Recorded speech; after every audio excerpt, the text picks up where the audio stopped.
Humilhard groom immigrant bride on the altar, but something unexpected happens. "I can't marry someone who lied about who he really is," said Marcus Wellington against 200 guests on the prestigious Episcopal Church of Manhattan. His voice echoed through the hall as he held an envelope in his trembling hands. "I found that my bride is not the Brazilian heiress who pretended to be." Valentina Santos remained motionless on the altar, dressed in white, while shocked murmurs spread among the banks filled with the New Yorkina elite. At 28, she never imagined that her dream marriage would become the stage of her greatest public humiliation, or at least that's what everyone thought was witnessing. "She is just a common immigrant from the interior of Brazil," continued Marcus, her aristocratic family nodding with approval in the first banks. "A liar who has infiltrated our social circle with false documents about family inheritance." Marcus's mother, Patricia Wellington, smiled discreetly as she filmed everything with her cell phone. After all, she had orchestrated this public exposure after hiring a private investigator to check the past of the future daughter-in-law. The satisfaction on his face was evident.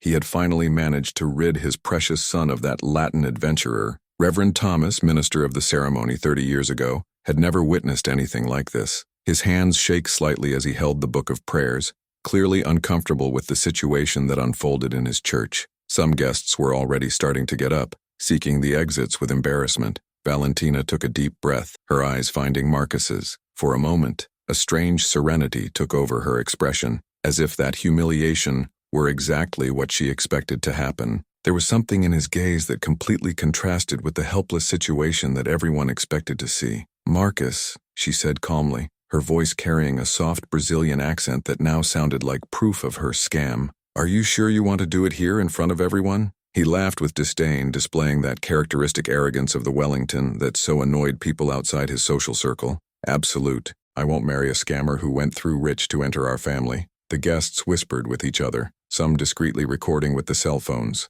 Lady Margaret Pemberton, a socialite known for her acidic comments, already mentally prepared the gossip she would spread in the coming days. Public humiliation was complete, or at least that's what everyone thought. Charles Wellington, Marcus's father and family patriarch, watched the scene with poorly disguised pride. His real estate business had thrived for decades exploring less favored families, and seeing an opportunist being exposed publicly gave him a particular satisfaction. Valentina nodded slowly, as if an important decision had just been made. During the last 6 months of relationship, she had carefully observed every member of that family, mentally writing down each prejudiced comment and every demonstration of superiority they thought subtle. "Okay, but before you tear this prenuptial contract," she pointed to the papers on the altar table, "maybe you should know who I really am." Marcus frowned, his confidence oscillating slightly. "I already know who you are, a liar who forged documents to look rich." "No." Valentina smiled for the first time since the ceremony began,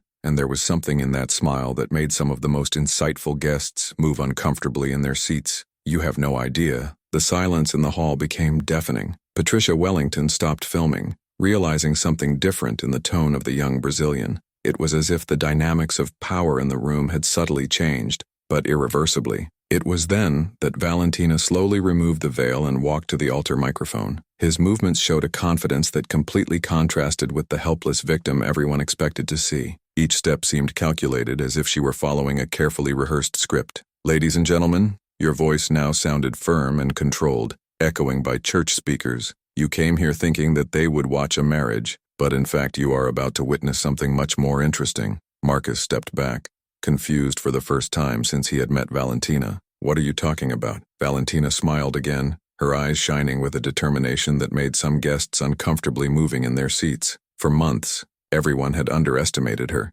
treating her as an innocent and easily manipulable young woman. What none of them abia was that every prejudiced comment, every joke about self-interested Brazilian, and each attempt to humiliate had been carefully documented and kept for this exact moment. Valentina had grown in an environment where survival depended on intelligence, not inherited privileges. She looked straight at Patricia Wellington, who now holding her cell phone with slightly shaking hands. "Mrs. Wellington, do you remember that conversation we had 3 weeks ago, about certain people should know their place in society?" Patricia paled visibly. That conversation had happened at the family's private spa, where she believed she was safe to express her true opinions about the origin of Valentina. The church was now in complete silence, with all the gifts realizing that they were about to witness something far beyond a simple marriage drama. The young Brazilian woman who had all underestimated was clearly in control of the situation and what would come to be promised. If you are enjoying this story of revenge and justice, be sure to subscribe to the channel,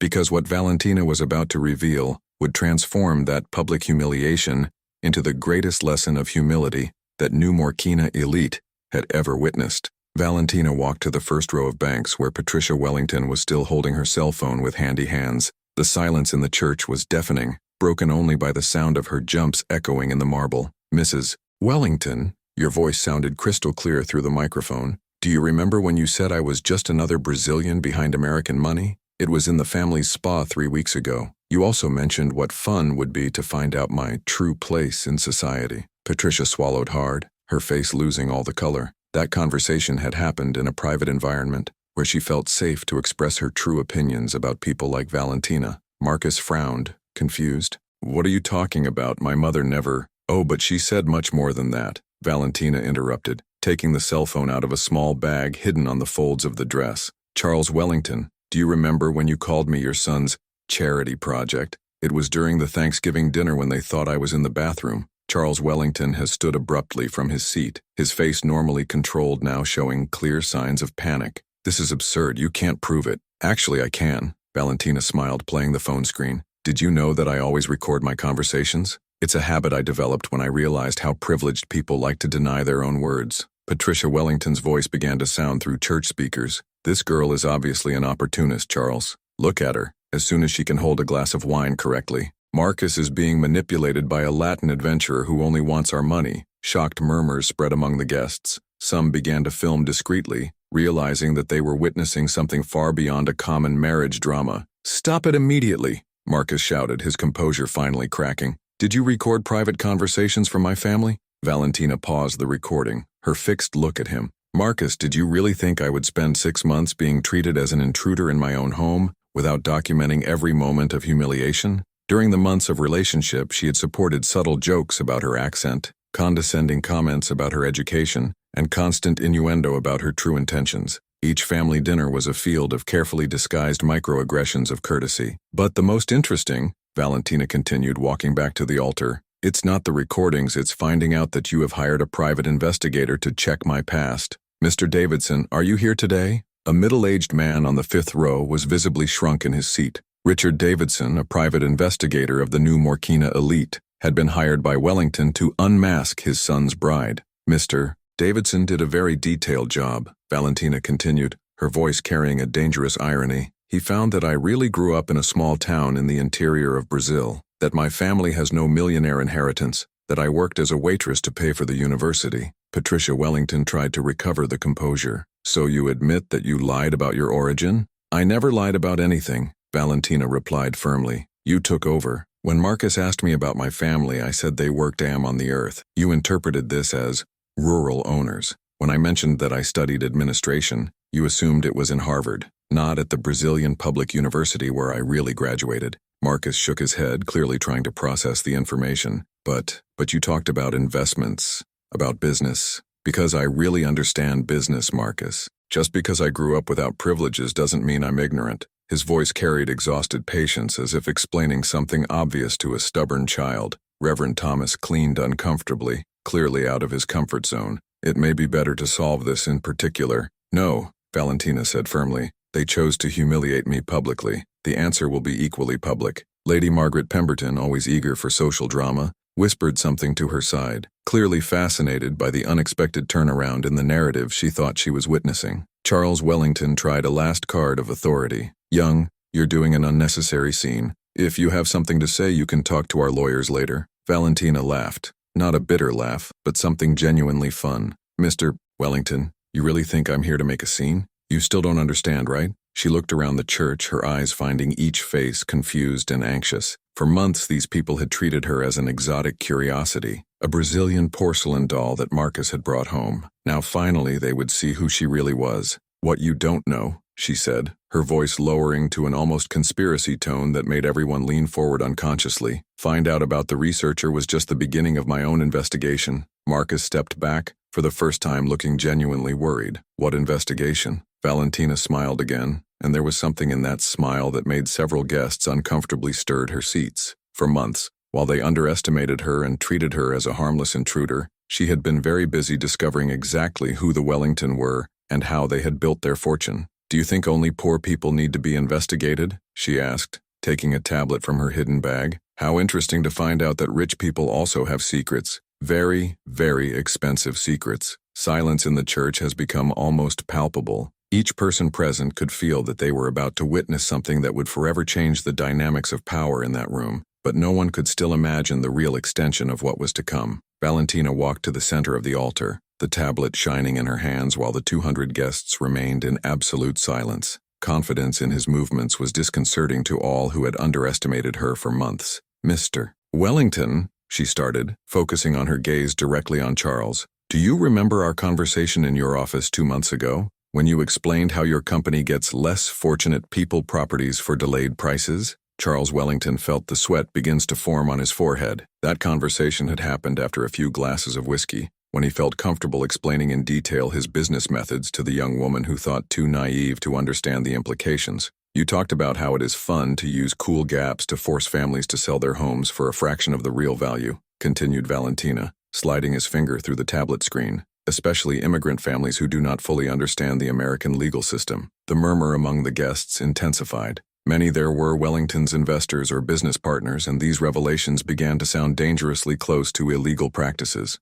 Marcus shook his head, genuinely confused. "Valentina, what are you talking about? My father never—" "Marcus, her father showed me the contracts," she interrupted gently. "He was too proud of his creative methods to resist the opportunity to impress the new daughter-in-law with his business skills." Patricia Wellington stood up abruptly, her face contorted by anger. "This is ridiculous. You're inventing—" Valentina touched the screen again, and Charles Wellington's voice started sounding for speakers. "The trick, dear, is to create situations where they don't have a choice. We increased property taxes through strategic reevaluation. Then we offer you a fraction of value when they can't afford it." The silence that followed was deafening. Charles Wellington had just been publicly incriminated in practices that bordered on legal extortion. "Stop with that immediately," Marcus shouted, walking towards Valentina. "You didn't have the right to record private conversations." "Actually, I had," she replied calmly, retreating a step. "New York is a state of unilateral consent to recordings.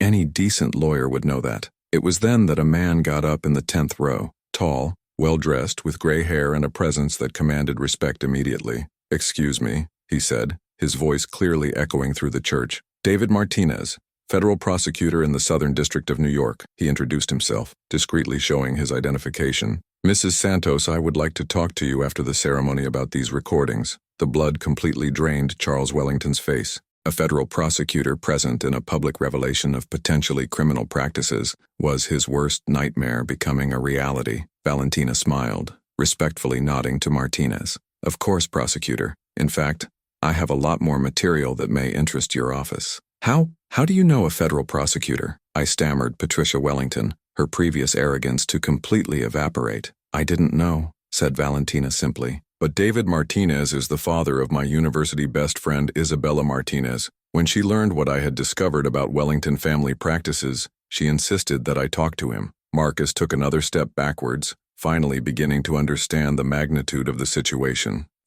Did you plan it all?" "I prepared, Marcus. There is a difference." Valentina kept the tablet in her bag, her deliberate and controlled movements. "For 6 months you treated me as an exotic curiosity, a Brazilian doll you brought home. Comments on my accent, jokes about ardent Brazilian women, constant innuendo about my true intentions." She stopped, looking straight at each member of the Wellington family. "You never asked my real education, my professional experience, or my goals. They assumed that I was ignorant based on my home country." Lady Margaret Pemberton whispered something to the person by her side, clearly fascinated by the complete turnaround in the dynamics of power she thought she was witnessing. "What you didn't know," Valentina continued, "I graduated in business administration with a specialization in financial investigation. I worked for 3 years in the Brazilian prosecutor investigating corruption before moving to the United States." Reverend Thomas throat nervously, clearly outside his comfort zone by realizing that his church had become the scene of an unofficial financial integrity operation.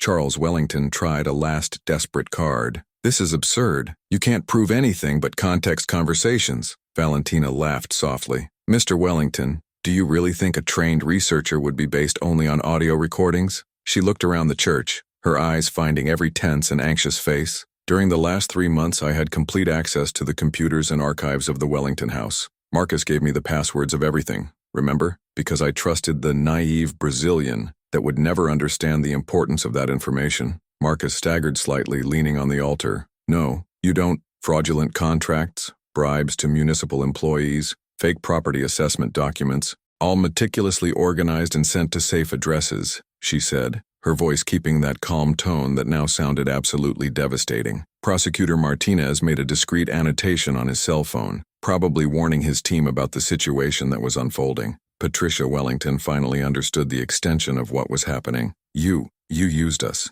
Manipulated us. I adapted, corrected Valentina firmly. When they realized they couldn't buy or intimidate me, they tried to humiliate me publicly, but they forgot a key thing about people who grow up facing real adversities. She paused, letting her words echo through the silent church. We have learned to be patient, strategic, and, when necessary, relentless in the search for justice. Silence in the church has become almost palpable. Each present person could feel that they were witnessing something historical, not just the fall of a powerful family, but the rise of someone who had all fatally underestimated. Marcus looked at Valentina as if she first saw her. Who you really are? Valentina smiled, and there was something in that smile that mixed genuine sadness with deep and deserved satisfaction. I am exactly who always said to be, Marcus. The difference is that you never bothering yourself to really listen. Valentina took a deep breath and looked straight into Marcus's eyes. Do you want to know who I really am? I'm Valentina Santos, a financial researcher graduated from the Federal University of Rio de Janeiro,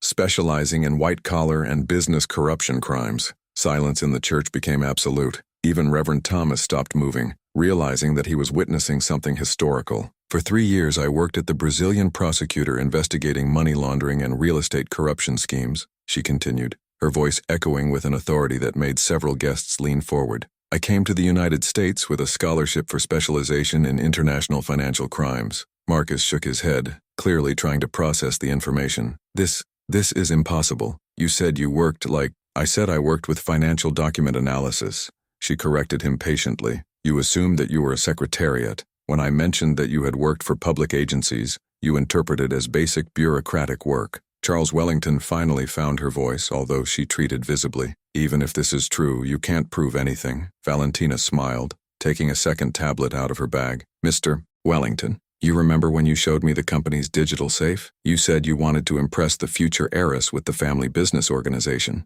The blood completely drained Charles's face. That safe contained 15 years of questionable contracts, documented bribes, and property appropriation schemes.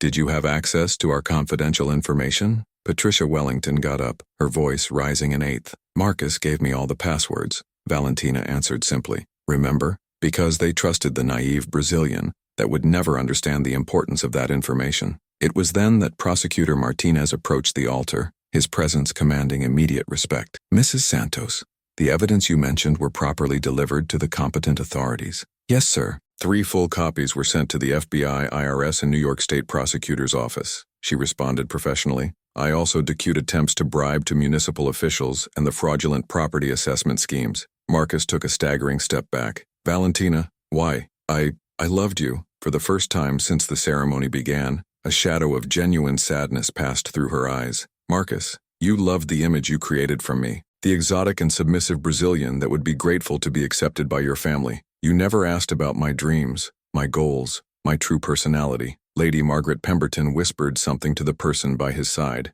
clearly fascinated by the complete turnaround in the dynamics of power. For 6 months I supported jokes about my accent, condescending comments about my education, and constant innuendo about my true intentions, continued Valentina. Each family dinner was a field of micro-gaps disguised as a courtesy. Patricia Wellington tried a last desperate card. This is revenge. You are destroying our family by grudge. No, Mrs. Wellington, this is justice, Valentina replied firmly. You have destroyed 847 families in the last 10 years through fraudulent schemes, forced people to lose their homes, their economies, their dreams. She opened the tablet, showing a meticulously organized spreadsheet. Maria Gonzalez, 67. You lost your family home after you artificially increased property taxes. James Thompson, war veteran, forced to sell for 30% of real value after manufactured legal threats. Charles Wellington tried to approach, but Prosecutor Martinez subtly blocked his way. Stop it, you don't understand how the real estate market works. Actually, I understand perfectly, Valentina replied, her voice carrying a coldness that made several guests if they move uncomfortably. I also understand how corruption schemes, legal extortion, and fraudulent appropriation work. It was then that she touched the screen again, and Charles Wellington's voice began to sound for the speakers. The secret is to create artificial urgency. Legal threats, surprise reevaluation, documentation problems. They get desperate and accept any offer. The murmur among the guests became an anxious buzz. Many there were Wellington investors or business partners, and these revelations put them at a direct legal risk. Marcus looked at his father with increasing horror. "Dad, is this true?" "He was taken from context," Charles shouted, but his defense sounded desperate even to his own ears. Valentina relentlessly continued. "You have also bribed Councilman Peterson to accelerate evictions and Municipal Inspector Roberts to create manufactured sanitary code violations." Prosecutor Martinez made a note on his cell phone, probably alerting a team of federal agents that would already be on his way. "For 3 months I had complete access to the computers of the Wellington house," Valentina explained to the shocked guests. "Fraudulent contracts, illegal payment records, compromising conversations. Everything was meticulously copied and delivered to the authorities." Patricia Wellington finally understood the complete magnitude of the situation. You deceived us. He pretended to love us to destroy us." "I adapted to the situation you created," Valentina corrected, your voice keeping that devastating professional tone. "When I realized the level of corruption and prejudice that ruled this family, my professional and moral obligation was to expose the truth." Marcus supported himself on the altar, clearly in shock. "Was everything a lie? Every moment we spent together?" Valentina looked at him with a mixture of sadness and determination. "Marcus, my feelings for you were real at the beginning, but it was impossible to love someone who passively participated in such cruelty and injustice." Reverend Thomas cleared his throat nervously.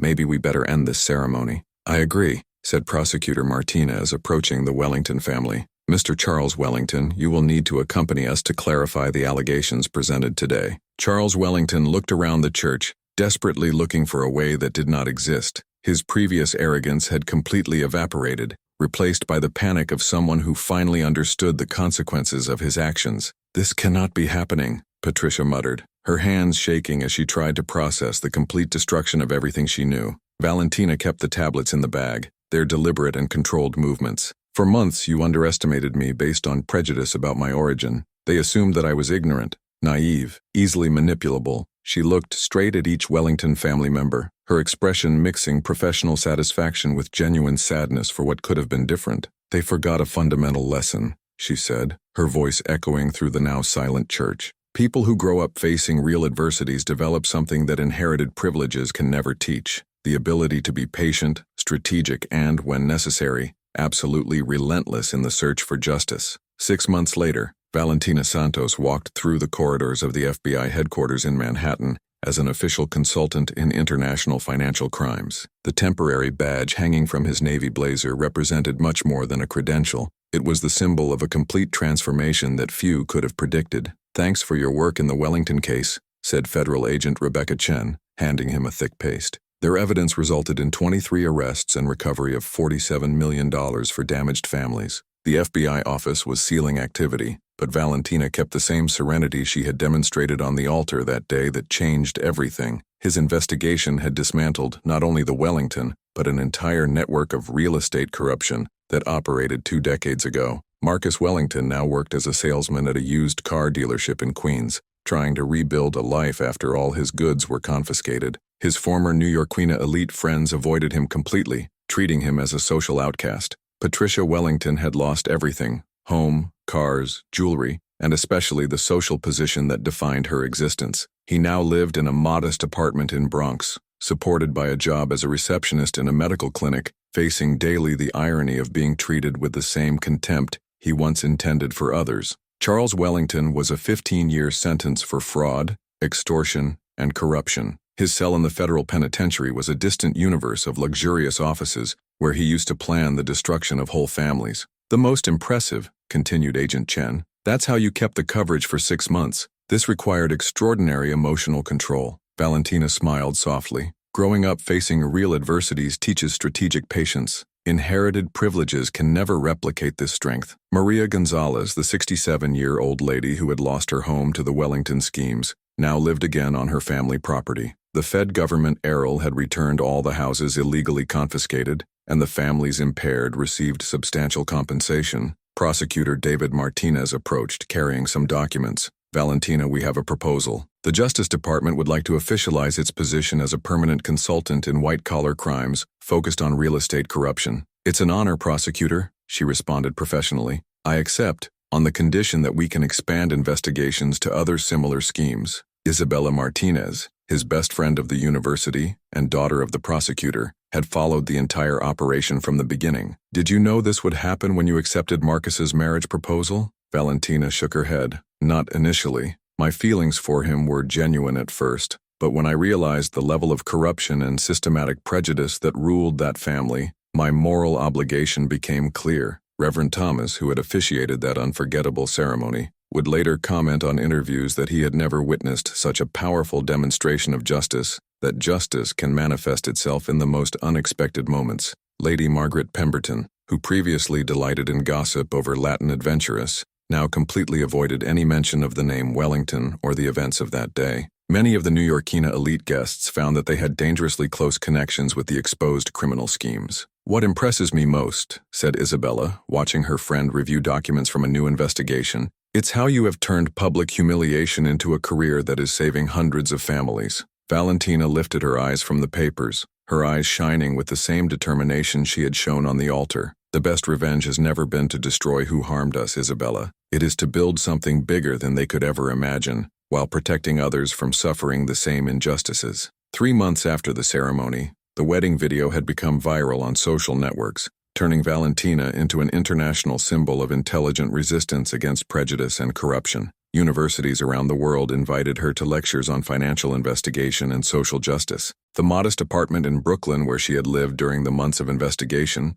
was replaced by a comfortable condominium in Manhattan, bought entirely with her new FBI salary. Each furniture, each book, every detail, represented something conquered through its own merit. Marcus tried to contact her a few times through messages, oscillating between pardon requests and bitter accusations. She never answered. Some bridges, once burned by prejudice and arrogance, cannot be rebuilt. "Do you know what prides me most?" Valentina asked Isabella as they walked the streets of Manhattan at the end of another day of work. "What? That this girl from the Brazilian interior who has been underestimated by her origin is now protecting other families from going through what has gone through. Each investigation, every criminal arrested, every family that recovers her home is a victory against all the prejudices they tried to define me." The city's lights came on as the sun set itself, creating a scenario that symbolized the complete transformation of a situation that had begun with humiliation and became an unstoppable force for justice. The story of Valentina Santos has proved that underestimated someone based on origin, accent, or appearance can be the most expensive error that privileged arrogant can make. Because people forged in real adversity develop something that money inherited can never buy: the ability to be patient, strategic, and absolutely relentless in defense of what is right. Marcus Wellington tried to humiliate an immigrant on the altar, but ended up handing over to the American justice system the most effective researcher they had ever seen. Valentina has learned that true revenge is not to repay the damage suffered. It is to achieve success and realization that their enemies could never imagine, while protecting others from suffering the same injustices. If this story of overcoming injustice has touched your heart, be sure to subscribe to the channel for more stories that prove that the best response to prejudice is the success built with intelligence, integrity, and an unshakable determination to make a difference in the world.